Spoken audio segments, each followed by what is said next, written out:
Hey everybody, welcome back. Joe Gambino here. Today we're going to be demonstrating how to perform neck cars or cervical spine cars. And when we're getting started, we're just going to start by creating a radiation, all right? And what that really means is that everywhere, just throughout my body, I'm trying to create a light isometric force that is going to help allow me to really focus on what I'm doing. Okay, so I like to make a gentle fist, and let's just say maybe 20 to 30% of the hardest. You can kind of squeeze them. All right, you're going to reach your arms towards the floor. You're going to brace your abs. You're also going to squeeze your quads and your butt, and then you're going to take your feet and you're going to corkscrew them through the ground. Okay, and once you kind of have all that set up, we're going to start by moving our chin. So I want you to think if you had like a marker attached to your chin, you're trying to draw the biggest circle possible. So when I'm saying move to this area, you're thinking your chin is creating that motion, not the top of your head, okay, or your nose or any other part of your head. All right, so we're going to start by taking our chin and slowly dropping it down, trying to touch our sternum. Just go as far as you can, comfortably. If you can touch, that's great. If there's a little space there, then you know you're missing a little bit of range of motion like I am. Then we're going to start to trace that right clavicle as far as we can. So my chin is leading the way. I'm going to go as far as I can. I'm going to pay attention to make sure that I'm not moving my body.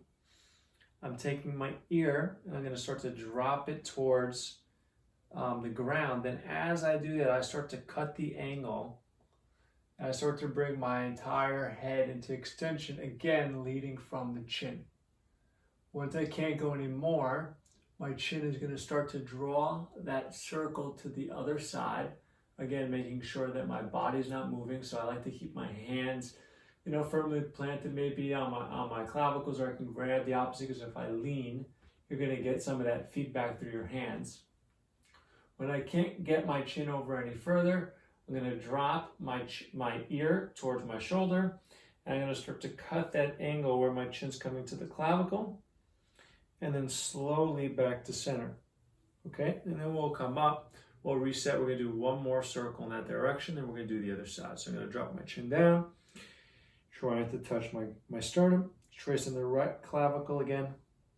When you can't go anymore, the ear is dropping towards the shoulder. Chin's cutting the angle, coming around through extension. You're working your way to the other side. Ear drops to shoulder, left ear to left shoulder as the chin cuts the angle, tries to touch the clavicle now. And then we'll trace itself back to the center. Looking up, resetting, and now we're going to go over to the left. So I'm taking that chin, I'm driving it down, can't go anymore. Tracing that left clavicle. When you can't go anymore, left ear to left shoulder as the chin drives up to the ceiling. Slowly coming around to the other side. When you can't go anymore, right ear to right shoulder as the chin drops down towards the clavicle, the right clavicle. And then heading back to the center. We're going to go looking up. We're going to reset real fast. We're going to come back down. Chin to the sternum, tracing that left clavicle as we're going this way. We're comparing this left circle as we drop our chin and look up. Comparing this left circle to the right circle. Does it feel different? Is there other areas of tightness? Do you notice any different sensations of pain? Drop the ear, drop the chin to the clavicle, head back to center. All right, that's part of that assessment tool that we're talking about. So just a couple ending points here where when you're going through it, you're constantly assessing what's going on, right? Is there opening angle pain or discomfort? Is there closing angle pain or discomfort? They tell us two different things.